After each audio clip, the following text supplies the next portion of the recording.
World cup নিয়ে তো আমি 2018 সালে মেসিকে নিয়ে একটা গান করেছিলাম। সেই গানটাই আমাকে যদি কেউ রিকোয়েস্ট করে তাহলে ওই গানটাই গাই। হ্যাঁ, অফকোর্স মেসি, আর্জেন্টিনা। গত সুইজারল্যান্ডের সাথে খুবই টাফ ছিল, 10 মিনিটের মধ্যে তো একটা গোল দিল, বাট এরপর যখন সুইজারল্যান্ড একটা গোল করে বেশ অনেকক্ষণ ধরে আমরা প্রায় পুরা 90 মিনিটস আমরা খেলা দেখতেছিলাম যে কোনোভাবে গোল হচ্ছে না, মানে মাথা নষ্ট হয়ে গেছিল, ড্র ছিল। বাট লাস্টের 15 মিনিট আই গেস যখন দুইটা গোল দিল পরপর, বাট এবার একটা ব্যাপার হচ্ছে কি মেসি কোনো গোল দেয়নি। এইটা একটা অন্যরকম ছিল, কারণ সবাই বলছিল মেসি ছাড়া মনে হয় আর্জেন্টিনা কিছুই করতে পারবে না, মানে জিরো। বাট আমরা এখন বিলিভ করি না, রোমেরো বা যারা আছে এখন পর্যন্ত খেলছে তারা খুব ভালো খেলছে, কারণ হেড দিয়ে খেলছে, এটা আমার একটা বিশাল একটা ব্যাপার। আমার হচ্ছে মনে হয় যে মাথা দিয়ে খেলছে, তো সবকিছু মিলে খুব ভালো লাগছে। স্ট্রবেরি সুপার ডটেড ও ক্লাসিক ভ্যারিয়েন্টে সেন্সেশন জাগুক শিহরণ। আমাকে খ্যাপায় না, উল্টা ওরা আমার কাছ থেকে খ্যাপানি খায়। মানে কিছুদিন আগে রনি ভাইয়ের সাথে দেখা হয়েছিল, তো রনি ভাই এখন খুব মন খারাপ, ঠিক আছে, মিরাকেলের রনি ভাইয়ের কথা বলতেছি। তো আমরা খুব, আমি আর শাওন ভাই খুব তাদেরকে নিয়ে মজা করছিলাম, বাট আসলে আমরা চাচ্ছিলাম না, বিশেষ করে আর্জেন্টিনা, আমার মনে হয় প্রত্যেকটা যারা আর্জেন্টিনার ফ্যান্স আছে সবাই চাচ্ছিলাম যে না ব্রাজিলটা জিতুক, কারণ বাংলাদেশে ব্রাজিল এবং আর্জেন্টিনার মধ্যে যেই ফাইটিংটা হয় এই ফাইটিংটা আসলে মিস হয়ে গেল। কারণ একটা হয় না যে একটু প্রতিদ্বন্দ্বী না থাকলে খেলার মজা নাই, বাট এখন দেখা যাচ্ছে শুধু আর্জেন্টিনা আছে। সো একটু মিস করতেছি, আমরা ব্রাজিলকে অফকোর্স মিস করি। অ্যাওয়ার্ড সবসময় কাজের inspiration, best singer, music video, আমার জামদানি শাড়ি যে গানটা আছে এই গানটার জন্য আর কি পাচ্ছি অ্যাওয়ার্ড।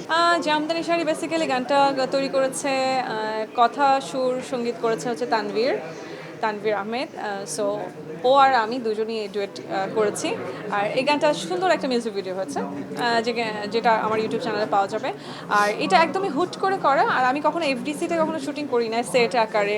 তো এই গানটা আসলে খুব সুন্দর করে, একটু এক্সপেন্সিভ আর কি, সেট আকারে সুন্দর করে করা, এবং এখানে অনেক সুন্দর পারফরমেন্স হয়েছে, ডান্স পারফরমেন্স ছিল, তো সব মিলে খুব ভালো। জামদানি শাড়ি তো আমাদের দেশীয় কালচার, তো এটাকে রিপ্রেজেন্ট করেছি আর কি। তো মানে আসলে বেসিক্যালি বিভিন্ন শুটিং টিভি চ্যানেলে, কারণ ওয়ার্ল্ড কাপ চলছে, তো এটা একটা ব্যাপার। আর হচ্ছে বিভিন্ন শোজ নিয়ে আছি আমার, এখন তো আউটডোর খুব কম হচ্ছে কারণ প্রচুর পরিমাণে বৃষ্টি হচ্ছে, তো ইনডোর প্রোগ্রামগুলো হচ্ছে, তো সেখানে আছি। আর কিছুদিন আগে আমি আসলে বেসিক্যালি কানাডা ছিলাম, তো সেখানে আসলে বেশ কয়েকটা প্রোগ্রাম করে এসেছি, মোটামুটি 3টা প্রোগ্রাম করেছি কানাডাতে। সো ওখান থেকেই মাত্র আর কি কিছুদিন আগে ব্যাক করলাম গত মাসে, তো ভালোই যাচ্ছে।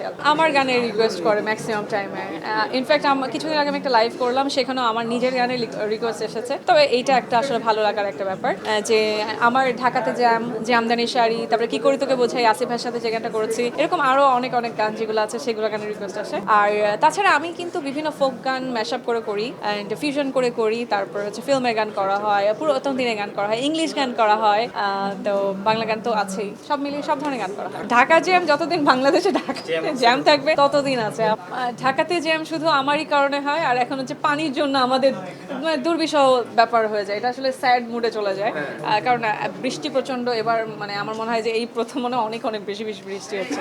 আমাকে হ্যাঁ পাগলামি যখন করে, আসলে বেসিক্যালি প্রথম তো শুরু হয় ফোন দিয়ে, তো ফোন স্টিল এখনো অনেক ফোন পাই, যখনই ফোন করে তখন ব্লক করে দিই, আগাতে দিই না, যারা আসলে ডিস্টার্ব করে।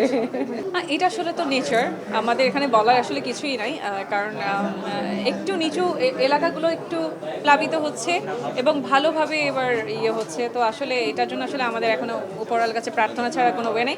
আর হ্যাঁ, অনেক আছে যারা আসলে বন্যার্থদের জন্য কাজ করতে সাহায্য করছে। কিছুদিন আগে আমি একটা ব্লগ দেখেছিলাম একটা মেয়ের, মানে ও নিজে একটা বন্যার্থদের সুবিধার জন্য গিয়েছে, বাট ও নিজেই বিপদে পড়ে গেছে। তো আমার মনে হয় যে যারা বন্যার্থদের জন্য একটু সহায়তা করতে যাচ্ছে, তারাও আসলে সেফটি সিকিউরিটি এগুলো একটু মেনটেন করে যাওয়াটা সবচেয়ে বেটার।